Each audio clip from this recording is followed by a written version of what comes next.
It's 1858 in New York City. And Frank Leslie has just gotten out of bed. He's probably shuffled his feet into some slippers. He's wrapped himself up in his luxurious bohemian dressing gown. Oh, it would be really fancy patterns too. I love the way they used to dress. Still yawning. He ambles his way downstairs. And like every morning, he does the first thing that you do when you're living in New York City in the 19th century. Poo-poo. No. You're going out onto the front porch to get your milk and your paper. But this morning, Am I? when he stretched down to get his milk, there was something a little bit different. It was pink and brown and oily. A little bit like this that I've had made up for you as a sample. No, that's what do you call it, creme brulee? Yeah.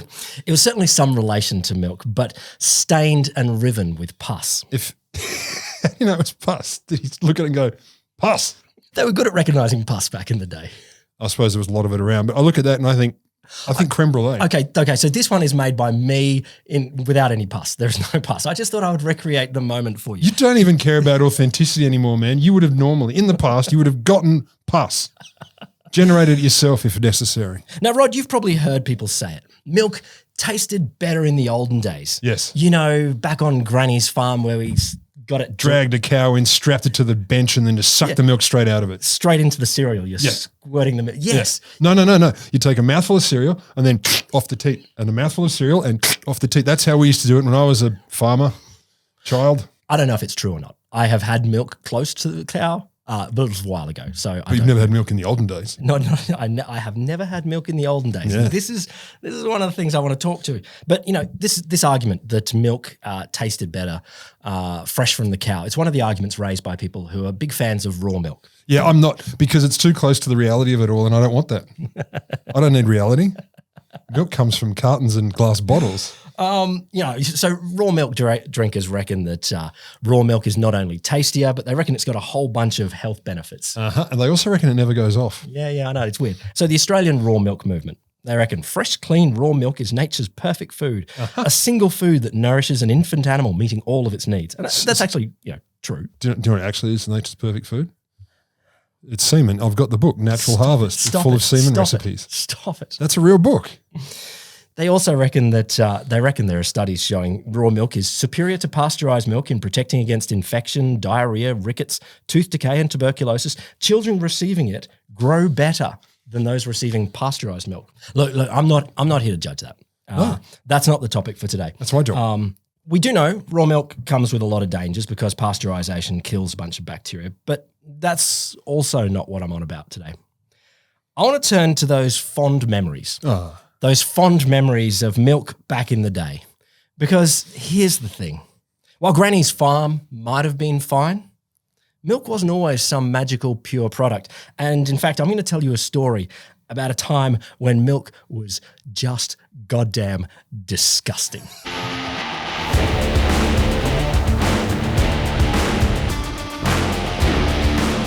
Welcome to The Wholesome Show. The podcast that guzzles the whole milk of science. Surely that was an opportunity to say it sucks it straight from the teat. I thought about it. You coward. But that doesn't have the word whole. The whole teat. Gets the whole teat. In its mouth. Gets the whole teat of science. Gets the whole teat of science in its mouth. Oh, I'm Will Grant. Oh, I'm Rod Lamberts. I forgot my name. That's fine. No one really knows when it started or who came up with the idea. Maybe it emerged as the city industrialized and the population boomed. Maybe it emerged as early capitalism and the city got ever more cutthroat. There is literally no horrible story that doesn't start this way. Oh, I know. Like none. I am a sucker for early capitalism. Maybe it was just a bit of ethically dubious cost cutting. Yep, we're still on par. But we can point to the first cries of alarm. In 1842, Robert Hartley was the secretary and founder of the New Temperance Society of New York. People that don't want you drinking beer. Beer wasn't alcohol then, was it? I think so. I think at the time it was whiskey is what they don't like. Beer was like, all right, well, that'd be better. Breakfast food. But temperance, they're the no alcohol people, so don't do any more of that. Here's the trick, temperance people. You don't like drinking? Don't drink. I'm done. Weird. I'm done. It's weird.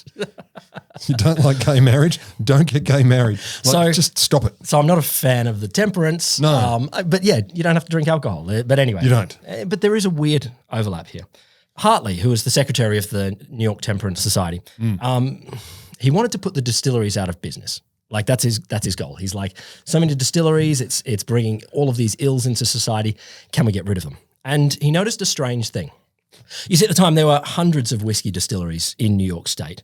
I think there were thousands in the state and hundreds in New York City. Like they were hundreds, lots and lots of distilleries. But we're talking like people in their apartment, basically. I think some were definitely factory sized, and some were probably more your apartment, which is not a good idea. No, it's not. It's not. They do have a tendency to go ping. But the thing that Hartley realised is that they were super competitive with each other, and in fact, they were selling whiskey at the price of grain. Like if it took, I don't know the conversions, but if it took a kilo of grain, or what do they use in America, stone of grain? One bushel. A bushel. It was a bushel. If you get a bushel of grain, then you get and you sell it for the same price as your bushel of whiskey, which is dumb. Like there is no business that works that way if you're selling. So they were undercutting each other so much that absolutely it became less than cost to produce it and ridiculous. Yeah, they were at zero margins in the whiskey. And he was thinking, well, surely if they're so marginal, we can drive them out. But where are they making profit? They've got to be making profit on something. Hookers. No. Baby smuggling. They're not that evil. Genital piercings. They're close. Oh, jeez. So Hartley had a look around at what they were doing to make profit.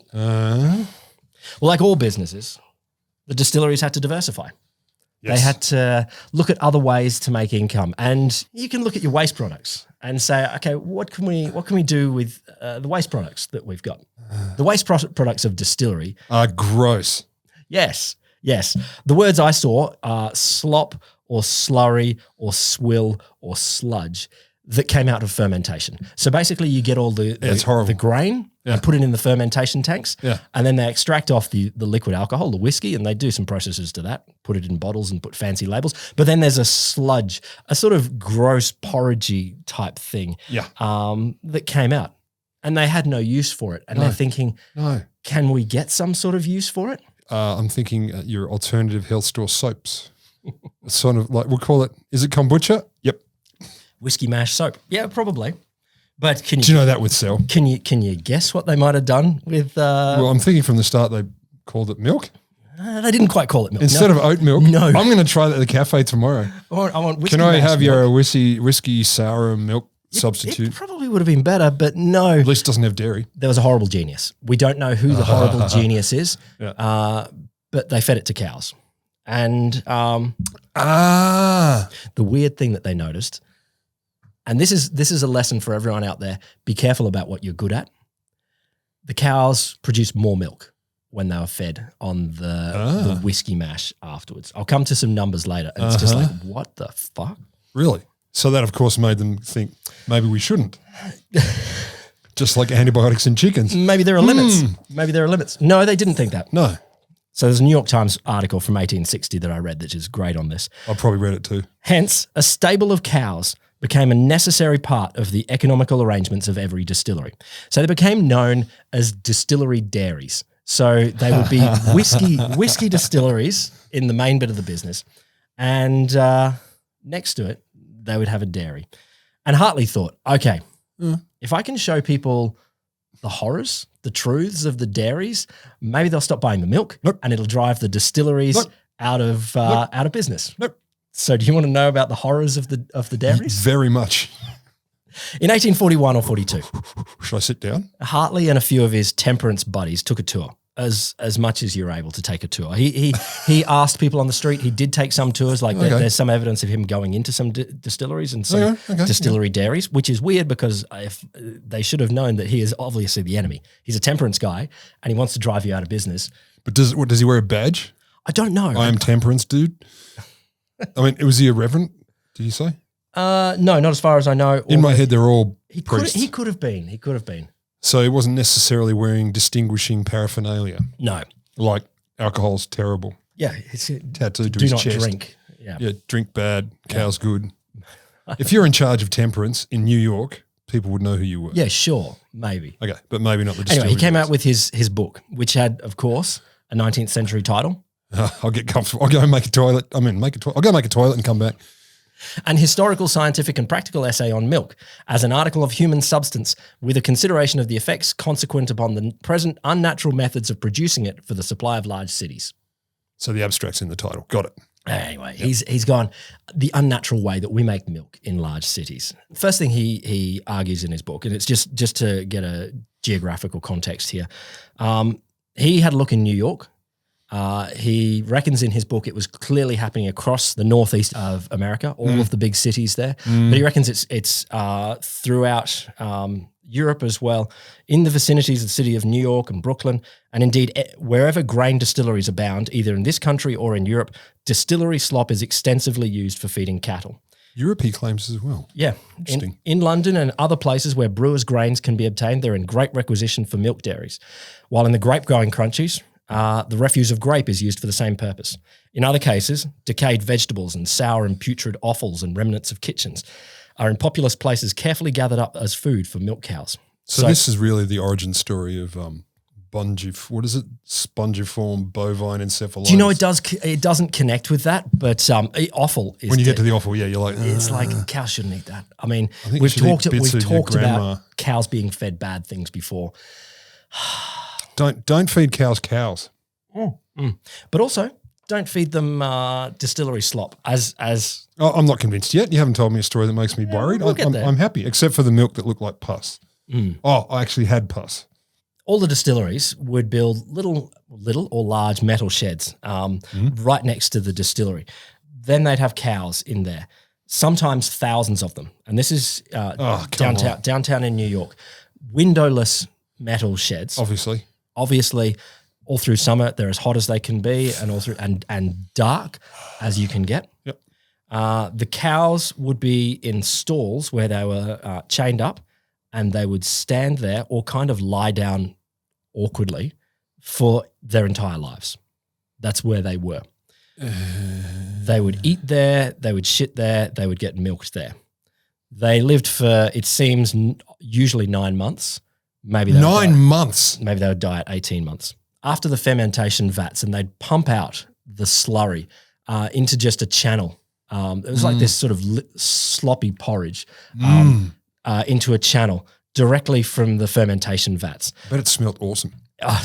Well, the whole place smelt wildly bad. And I'll tell you some of the smells in a bit. To be fair, though, New York would have stunk like shit anyway. This would have been the center of it. Yeah.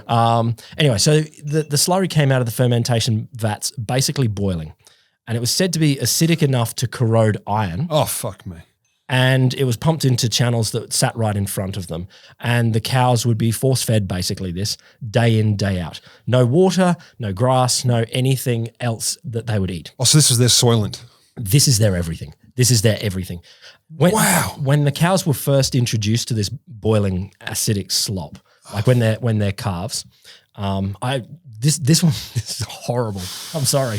The pus is typically they refuse to eat for a few days, and then because there's no other food, they would eat. And so, aside from everything else, it was still hot as it went past them as well. So they had to get through this heated. Why would you cool it down? Extremely heated ice. By the time it gets to them, it's been boiling in the fermentation vats. And so it's dropped down to like 80 degrees. So something like that. It is literally, it's boiling acidic fermented slurry. And it's got nutrients in it, yes, but it is just the same nutrients day in, day out, and there is nothing else. Our capacity for inhumanity blows my mind. Hartley reckons when they started to eat, they did eat. And they would eat 32 to 40 gallons a day, which is, I think 32 gallons is an old-fashioned barrel, like a barrel of this stuff, which is... It's like 9 million litres. Cows eat a lot. They do. I get it, but this is a vast amount of food. Well, because that was their liquid as well. They were drinking it and eating it. That was everything. They got no water. They got no grass. That was it. Fucking monsters. Imagine coming up with that. But I suppose these people literally thought of animals as machinery. Literally, animals are machines. And this is That's God's dominion. God gave man dominion over all things. I just want to say in this is a window on time on people being horrible. Yeah. There are still a lot of people in the world that are quite horrible to animals. Yeah, fucking monsters. So, how do you think the cows went with this? They were probably pretty good. They actually got fitter and happier than any cow has ever been measured to be. So they're eating, they're in the dark. They get no exercise, no movement, eating the boiling acidic slop. And of course, they're covered in their own manure. Like they are literally just shitting in place, and these people never cleaned these places out. I'm going to go with the theory that their shit is not firm. Oh, my God. Oh, I didn't think that. Of course. There's not a lot of. There'd be some fiber. Oh my God! But I don't think they would have much bulk in their stools.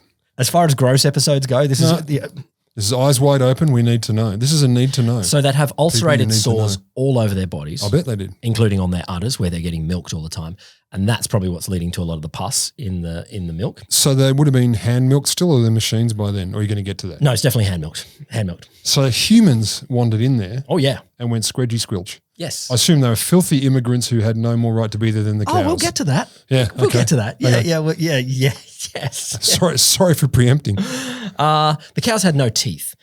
Because they'd all rotted out from the hot acidic food, and they don't need to chew anything anymore. No, fuck it. They're just a waste.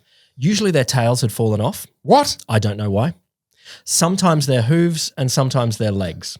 Yeah, I imagined their feet would not be in good shape, but their legs would fall off. Yeah. It's not something you hear of very often. Like, call a vet. Why? My cow's leg's fallen off. So I imagine them dissolving. In the manure, in the acid? Well, to be fair, they could dissolve from the inside out or the outside in these environments. Maybe it's a combination. Do you want to know something great? Yep. Every day the distillery milkers would come, no matter the condition of the cow, unless it was dead, and get out the milk. So diseased, whatever. The undercover journalism that happened here was people, illustrators doing engravings. And it's so weird, and so I think these are sort of, some of them are representative. From memory and amalgamations of... Oh, yeah. Okay. Yeah. Engravings of people winching up a cow, like literally it can't stand anymore, and they've got a strap under its belly, and they're winching it up to the ceiling so that they can still milk it. And it's just like, oh, you freaking monsters. Cunts. Do you want one more grotesque thing? Yeah, as many as you got, because, we need to know. Well, we said before that the slop helped more secretions of milk. It was said that the cows in this condition were impressive milk producers, making somewhere between 5 and 25 times more milk than their grass-fed counterparts. Can I just do one guess? A lot of it wasn't milk? Well, that is what the Times theorized. The impurities of the animal's body passed off with the milk. Oh, my God. I'm going to say not milk. I'm just going to say liquids.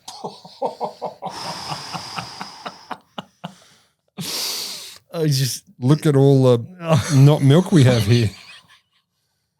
I know I've heard stories of times when milk was scarce. I think it might have been World War II, where they pad it out with chalk and water and stuff. We'll get to that. I'll take chalk and water. We'll get to that. Oh, good. What did the milk taste like? Yep. Well, to be clear, that jar you handed me, I'm not tasting that because it wouldn't mix with the beer that we're drinking. No, it wouldn't. That's the reason. That is my only problem. You need to match your beer and your milk. Otherwise, it's a caramel milkshake for sure. Obviously, we don't have any samples. No one at the time, I couldn't find any actual, well, there were chemical analyses and there were scientists doing analyses, but all we've got is reports. Right. Hartley said, as might be expected, the cattle under this most unnatural management become diseased, and the lacent secretions not only partake of the same nature, but are impure, unhealthy, and innutritious. Now, I've seen some descriptions say that the resulting liquid was thin and had an unnatural bluish taint. Blue. Or sometimes it would be reddish with brown pus. So I guess if there's pus around, then that's what you get. You get the pink flavor. Otherwise, it would be a sort of thin blue sort of thing. If there's blue around, you get blue in it. Yeah. And so this is what ended up on Frank Leslie's doorstep. This is not what the distillery men would normally put out because they wanted to... They got standards.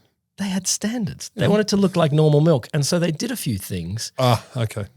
to improve it. Look, it's not the milk. that stresses me. It's the fact that people are such shitheads. And I'm not saying were, because it's not were. It's just different versions. It's same shit with a brand new technological shovel. It is shocking how much you could just divorce a situation and just go, oh, whatever. Peter Singer, right? You know, the originator of animal liberation, etc., ethicist extraordinaire, Australian who's over at Princeton, abused or loved. He's even come out recently and said, you know what? I've rethought it. It's possible to ethically eat animals. Okay. It's possible. But, I mean, the caveats, I've only seen the summary, is you treat them, you give them a delicious life, for starters. They live beautifully. They go to play school. Yeah, they go to play school. They get their own Game Boy station. You are up with the kids. Yep, I know what the lingo is. They listen to the rock music. Yeah, nice. They get to wear the fashions. Uh-huh. And then at the end of it all, they kind of, get wafted to sleep probably on mushrooms or something. I know. How nice would that be? But I mean, the idea, that there are ethical ways to make animals not I think suffer, and you can eat them. And you can. I'm happy to take that. I imagine there are others that don't, but you can put up that at the spectrum to say there are ways. There are better ways. There are better ways. Whether they attain everyone's standard of ethics, who knows? But there is something that is a lot better, some that's a lot worse. And unfortunately, most of it a lot worse. And this to me just it's gross. There's no question. The shit's gross. The idea of it, everything's horrible. They're treating other people terribly, feeding it to them. But the monstrousness to animals is. How did they get from thin blue or pus pink milk to something that they could sell? I'm guessing not with much difficulty. Well, a little bit of difficulty. Yeah, finagling. They'd add a few things, and I'm going to do something a little bit different here because I want to do a science show. Just down under the table there, Rod, is a blender. I've got a few ingredients. All right, fill yourself up some pus milk first. You can have that. Oh, this gunge. So the first thing Smells they would divine. do is Jesus. Now your job, Rod, is to try to get this back to white. The first thing that they would do is they would thin it out a little bit using some river water. We know they did this. Because there is science that shows that, and because do you know what I love most about that? Oh, yeah, there's sticks and bits of leaves, but also, okay, we've got to make it look more normal. What kind of water can we use? Let's get the fuckedest one. I think the thing is there is only fucked water back then. There is no, but I mean, come on, seriously. I know, to be fair, they could have gone to their urinal troughs. That's true. So here's some of the normal things that they would use. Let's get some white things. They had flour. The basic ingredient of all good milk. I'll give you all of these. Flour. Is that sugar? Flour. They would use burnt sugar. Bacon, obviously. Well, no, this is the thing. They'd use flour or eggs, burnt sugar, plaster of Paris and chalk into their milk. But sometimes they get a bit more creative, particularly if you want to get that nice yellowish creamy layer on top. And for this, you'd add a dash of pureed calf brains. So should I just pour it all in, or should I experiment along the way? I don't know, experiment along the way. I couldn't get pureed calf brains, sadly. And so instead I got you Do I have to twist this? Some bacon fat. Yeah, you can twist that. And now on off down there and just. Fine chop. No. Where's milkshake? Here we go.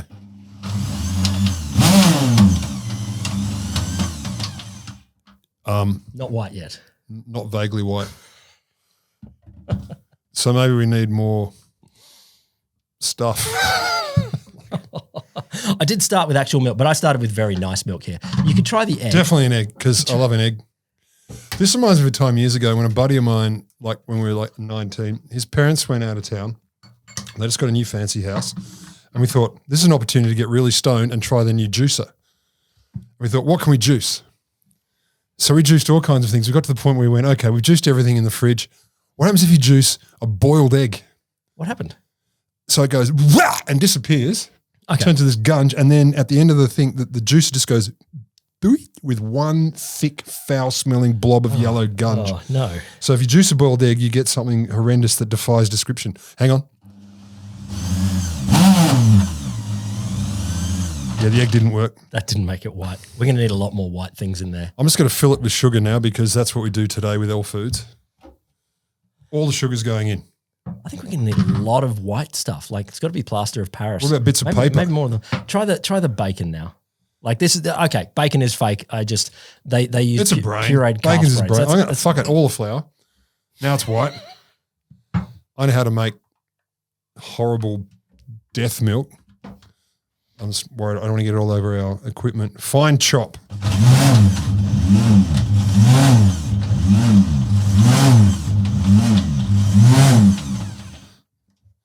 Yeah, horrible. But We didn't do it. We didn't. if we fried it with some garlic, could be delightful. Yeah, it's close to an omelette. That is actually not a terrible omelette. A very sugary omelette. Yeah. That is a doable. We got it wrong, but you can imagine that their milk, they got it to a stage where they could sell it, and It is the chalk and plaster of Paris. they did sell it. I think it's probably a whole bag of chalk. And so you can imagine how hideous the milk would be. And there are all sorts of stories of this. Like in one case, a family reported that their milk. Part of me wants to drink it just to find out, but I won't. You can. Because throwing up on camera is something I promised myself I wouldn't do anymore. Raw egg and bacon fat. Yeah. Yeah, that's what worries me, not the river water. So there were stories, like one family reported that their milk appeared to be wriggling. And Is it supposed to be this alive?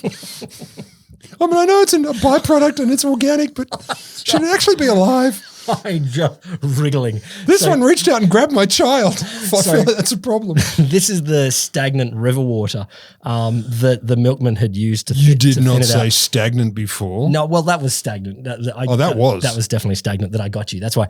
And he noticed it was apparently full of tiny insect eggs that had grown into tiny insect larvae, causing the wriggling.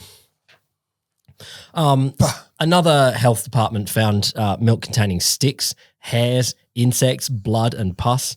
Hairs. And of course, Nothing makes a meal better than stray hair. I didn't ask you to put any hair in there. I don't think hair was there. Oh, I did. You turned around for a moment. I put hair in there. As I said before, they're getting milked in their own shit. And so this meant that the milk is basically also a steady stream of manure. And one estimate reckoned people consumed more than 2,000 pounds of manure in a given year. Now, Yeah, and we eat 5 spiders in our sleep. I mean, come on, I'm going to go with 1,000 pounds. I think they're exaggerating. I'm not actually sure 2,000 pounds is possible. Like, I don't know. No, it's not. It's not. Maybe all of the people in the city. I don't know. But also, you do the milking and the bum is back there. I know there's poo on the ground, but do they milk it onto the ground and then scoop it up? Like, is the poo just spraying? But still, Monsters. the milk sold.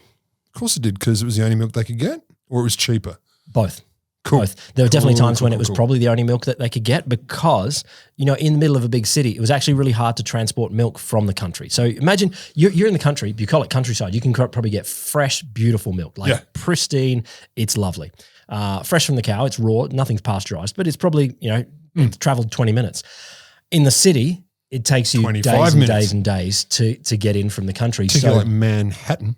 Yeah, exactly. Yeah. The swill milk, as it came to be known. Swill milk. Coffee? Yes, please. Milk? Mm. I'll have the swill. I'll take have swill. the swill milk. Yeah. Oat milk or almond milk or swill milk. They branded themselves as either pure country milk Or not. or Orange County milk. And I just love the Orange. Orange County. Orange County was a nearby county, or sometimes they use Westchester or Winchester. So Westchester. So they were using counties nearby to say, yes, we're from there. And it's like, no, you're not. You're not. literally not. And, No. and in fact, that's how they got done in the end.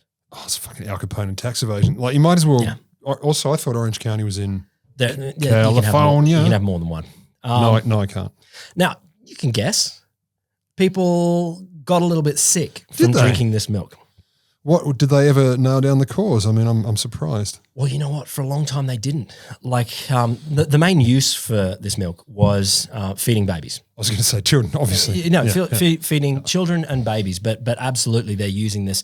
Mothers are weaning off breast milk and using cow milk, and they're using this swill milk because it's cheap and available, and thousands of babies would.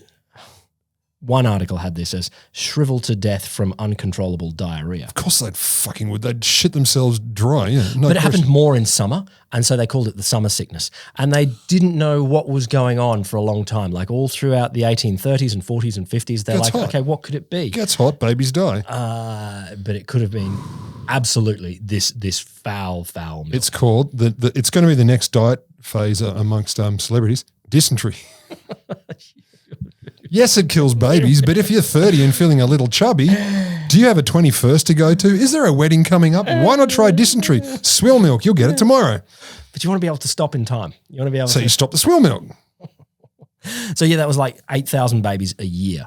And they didn't really understand why, but the correlation seems very much that it's babies that were drinking this swill milk. You got to figure. And it is just feral. But you know what happened? So Hartley published his book 1842 and no one cared. Imagine that. No one took any notice of the whole thing. Some people reckon it was because people just like the distilleries. They're like, well, we want to drink whiskey. Well, you're a temperance guy. I don't care about your arguments. I can imagine there would have been a lot of that. Again, we didn't invent tribalism either. Maybe it was too scholarly. He went for the head. He didn't go for the gut. Idiot. It took Frank Leslie. So Frank was the guy that came down in his dressing gown and saw that jug of milk and went riddled with pus. Did he immediately know it was pus? Did he look at it and go, that's pus? Or is it just like, that's not milk? Actually, the first thing that it says is, I don't know if he did. He must have known it was something. It looks gross. There's something off. Something oily and pink and brown. And there's the New York Times article that came out 1858, and this would have happened like just earlier that year. The disgusting dose of milk and pus fairly threw his illustrated newspaper into an emetic convulsion. Now, here's the thing. Oh, emetic? Yeah. Here's the thing. Frank Leslie owned his own newspaper. And they're the people to fuck with. That's the saying, never pick a fight with someone who buys ink by the barrel. Yeah. And who has an emetic convulsion? Which means thrown up. Yeah, I know. I'm well aware. One of my least favorite things in the universe. You know, I don't like the idea of being buried alive. Yes. But close second is I don't like vomiting. Oh, really? I haven't vomited in literally, I've been with my wife now. Third and fourth is all other deaths? All other deaths. 21 years I've been with my dear. She's never even heard or seen me throw up. I've not thrown up once, even in that period. Really? I'm not a chunderer. So when I hear emetic, I'm like, I'm out. I don't care what it's for. I don't like chundering, but I've done it. I don't remember the last time. Honestly, holy shit! I think the last time I threw up might have been about 25. Drinking heavily. That one day I want to do a science experiment because I don't know. I'm not in. Yeah, there are people. No. There are people that say that they are sympathetic. I'm definitely that. I want to test if there are sympathetic vomiters. So what I get is a room full of 100 sympathetic vomiters in a warehouse. It's a concrete warehouse, and I get one person who is like able to throw up on command. I've got a guy for you. I know the guy. And see if we can get the whole room just going bad. And so I want to do phase 2 with sympathetic pooers.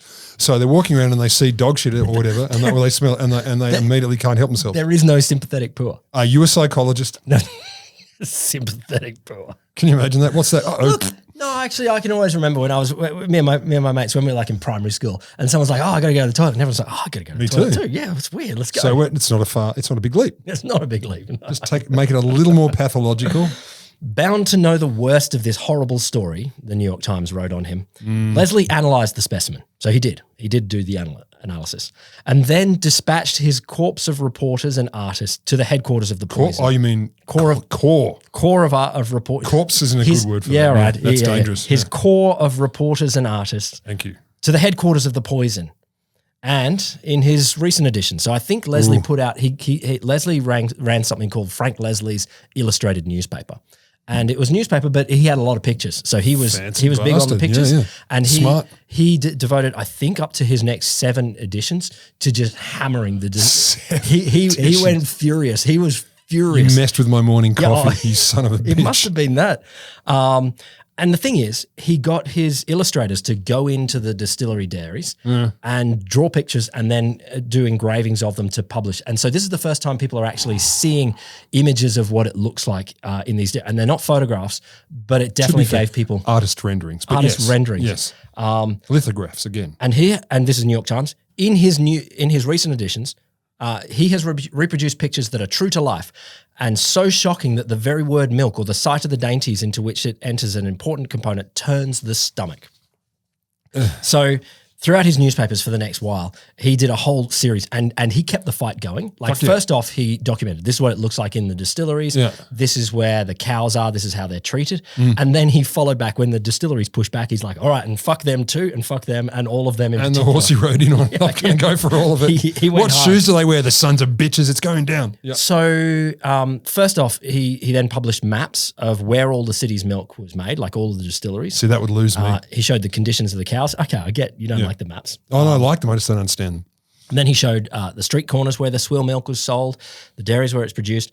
Wow. In addition to, here's what he said about the immigrants before.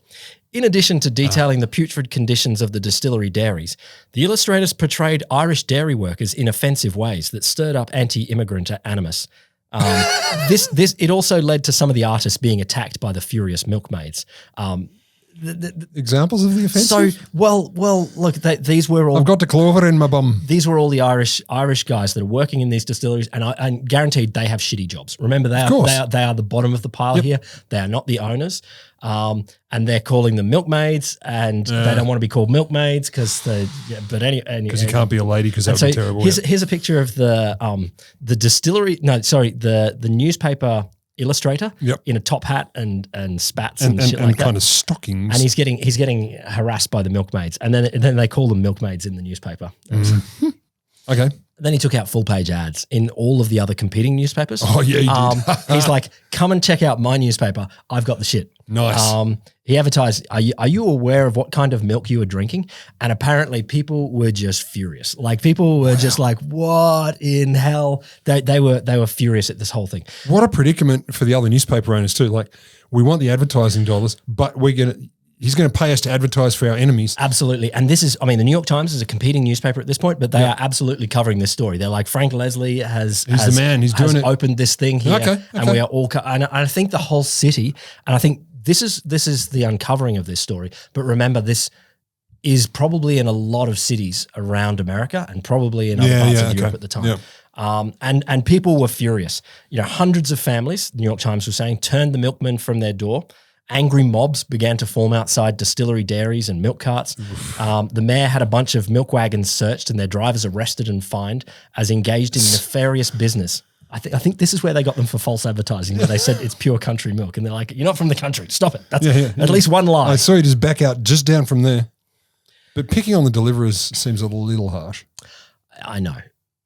Also, if they're bagging people out right next to the distilleries, I'm going to assume there may have been some alcohol involved just to keep things really energetic. Bubble it along. Yeah, keep it good. You're a distillery guy. You're drinking the milk, you're drinking the whiskey. If you're going to get mad, why don't you get drunk as well? But of course, the distilleries, they're not taking this lying down. Yeah. They were connected to Tammany Hall. We talked about Tammany Hall before. Best people in the world. And so Tammany Hall sent in their guy to go and do the investigation. They appointed one particular guy, Michael Toomey, who was known as Butcher Mike at the beginning. Cool. Because he liked meat. I think so. In charge of the Board of Health to go and investigate. Frank Leslie's team, they did a stakeout.